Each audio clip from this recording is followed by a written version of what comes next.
ఉమ్మడి వరంగల్ జిల్లా అమ్మవారి నవరాత్రి వేడుకలకు సిద్ధమైంది. శ్రీ భద్రకాళి అమ్మవారి గుడిలో హరిద్రాభిషేక అలంకారంలో దర్శనమిస్తున్నారు అమ్మవారు. రేపటి నుంచి నవరాత్రుల సందర్భంగా ఇవాళ అమ్మవారికి అంకురార్పణ కార్యక్రమం జరగనుంది. రాత్రిపూట అంకుర ధ్వజాదివాసం చేస్తారు. రేపు కలశ స్థాపన జరగనుంది. మరోవైపు పితృ అమావాస్య సందర్భంగా ప్రత్యేక పూజలు చేశారు అర్చకులు.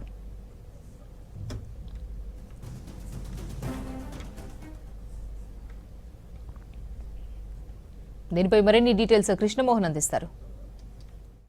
తెలంగాణ ఇంద్రకీలాద్రి భద్రకాళి దేవస్థానంలో రేపటి నుంచి శరన్నవరాత్రి ఉత్సవాలు వైభవంగా ప్రారంభం కానున్నాయి. దానికి సంబంధించిన ఈరోజు అంకురార్పణ జరిగింది. అమ్మవారు నిత్యం కూడా వజ్ర వైడూర్య అలంకారంతో ప్రసన్నవదనంతో అమ్మవారు దర్శనం ఇచ్చేది. కానీ ఈరోజు చూస్తే పితృ అమావాస్య, పెద్దలకు బియ్యం ఇవ్వడం కావచ్చు, అవన్నీ చేస్తారు. ఈ అమ్మవారికి సంబంధించినటువంటి చూడొచ్చు పూర్తిగా పసుపుతోటి అలంకారంతో కనిపిస్తుంది. ప్రత్యేకంగా ఈరోజు మాత్రమే ఈ అలంకారానికి సంబంధించినటువంటి కనిపిస్తుంది. దీనికి సంబంధించి కూడా అమ్మవారికి హరిద్వాభిషేకంని వేద పండితులు నిర్వహించారు. ప్రధాన అర్చకులు శేషు నేతృత్వంలో ఈ కార్యక్రమంతో కూడా నిర్వహించారు. అమ్మవారికి సంబంధించి చూస్తే పసుపు చందనంతో ఉన్నటువంటి అమ్మవారి దర్శనం కనిపిస్తుంది. అమావాస్య రోజు ఈ ప్రత్యేకమైనటువంటి అభిషేకం ఇదంతా చేయడం అనేది భద్రకాళి దేవస్థానానికి సంబంధించినటువంటి ప్రత్యేకత. అయితే ఈరోజు ఎలాంటి పూజా కార్యక్రమాలు నిర్వహిస్తారు, తర్వాత నవరాత్రులకు సంబంధించినటువంటి ఈసారి ఏ విధమైనటువంటి కార్యక్రమాలు నిర్వహించబోతున్నారో కూడా తెలుసుకుందాం. కారణం ఏంటి, ఇవాళ జరిగినటువంటి అభిషేకం ప్రత్యేకత ఏంటి?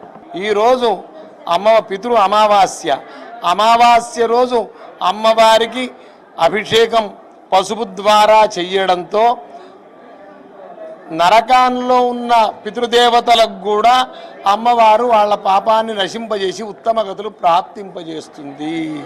కాబట్టి ఆమె స్వధారూపం కూడా ఆమె. కాబట్టి ఈరోజు అమావాస్య నాడు అమ్మవారికి హరిద్రా అభిషేకం, హరిద్రా దర్శనం ప్రజలకు తర్వాత ప్రసాదంగా ఇవ్వడం జరుగుతుంది. రేపటి నుంచి శరన్నవరాత్రులు, ఈ రోజే అంకురార్పణ చేస్తారు. ఏమేం చేస్తారు? వాటి నుంచి ఎలాంటి పూజలు ఉంటాయి? రేపు ఏ విధమైనటువంటి పూజలు?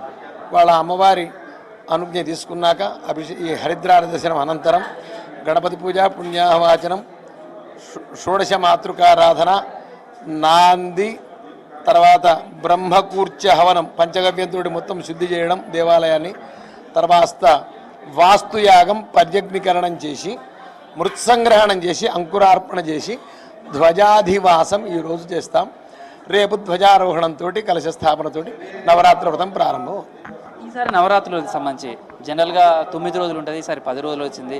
బతుకమ్మకు సంబంధించి కూడా 30వ తారీఖు నాడు చేస్తున్నారు. అంటే గ్యాప్ బతుకమ్మ కూడా 10 రోజులు అవుతుంది. అసలు అంటే ఈసారి నవరాత్రులు ఎందుకు 10 రోజులు?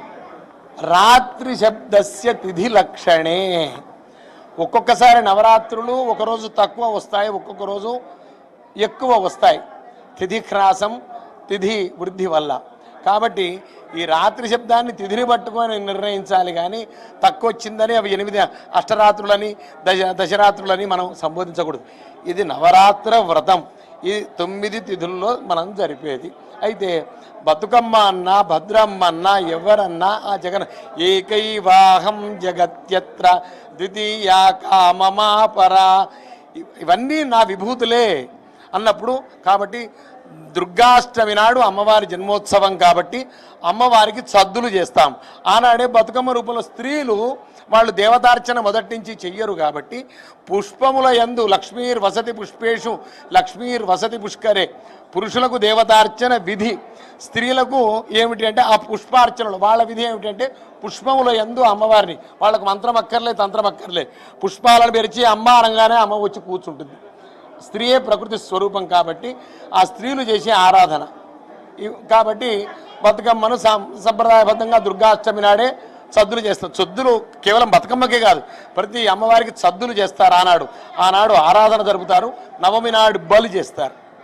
సో ఇది ఈరోజు ఉన్నటువంటి ప్రత్యేకత. రేపు నవరాత్రులు అనేది కూడా నిర్వహిస్తారు. అయితే ఈరోజు భద్రకాళి దేవస్థానానికి సంబంధించినటువంటి అంకురార్పణకు అన్ని కూడా కొనసాగాయి. అమ్మవారికి సంబంధించి కూడా పూర్తిగా పసుపుతోటి అలంకారం చేశారు. సేమ్ టైంలో ఈరోజు పితృ అమావాస్య కావడంతో పెద్దలకు శాంతి వాళ్ళను ఉండాలనే దాంతో బియ్యం ఇవ్వడం కావచ్చు కార్యక్రమాలన్నీ కూడా నిర్వహిస్తారు. సేమ్ టైంలో ఈరోజు సాయంత్రం ఎంగిలిపు బతుకమ్మతోటి బతుకమ్మ సంబరాలన్నీ కూడా జరుగుతాయి. ఈ పండుగను అత్యంత వైభవంగా నిర్వహించుకోవడం అనేది వస్తుంది. ఈసారి రాష్ట్ర ప్రభుత్వం కూడా వరంగల్ నుంచే ఈ పండుగలను ప్రారంభిస్తుంది. అధికారికమైనటువంటి కార్యక్రమాలంతా అంతా కూడా నిర్వహిస్తుంది.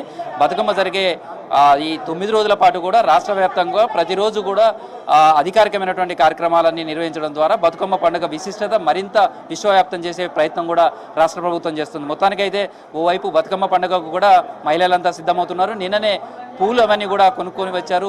ఎంగిలి పువ్వు బతుకమ్మగా నిన్ననే తీసుకొచ్చి ఈరోజు బతుకమ్మను పేర్చడం ద్వారా వేస్తంబాల దేవాలయం కావచ్చు, మిగతా దగ్గర ఉన్నటువంటి ఆలయాల్లో బతుకమ్మను ఆడిపాడి అక్కడనే బతుకమ్మను వదిలిపెట్టి వెళ్ళడం అనేది ఈ రోజు ఉన్నటువంటి ప్రత్యేకత. Video journalist Dashrath, Krishnamohan, V6 news, Bhadrakali దేవస్థానం నుంచి.